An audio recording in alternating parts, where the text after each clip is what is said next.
Là một ngọn cây vươn lên không trung, là làn mây đang trôi dung, đợi nắng lên, yeah. Thật nhiều điều không cho ta yên vui, đừng để bị lôi đôi chân xuống đáy Mariana, yeah.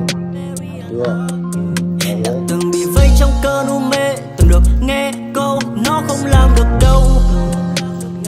Sáng nay thức giấc chợt nghe thấy lòng bồi hồi từ trong ra, thấy được cuộc đời này còn yêu ta vô cùng.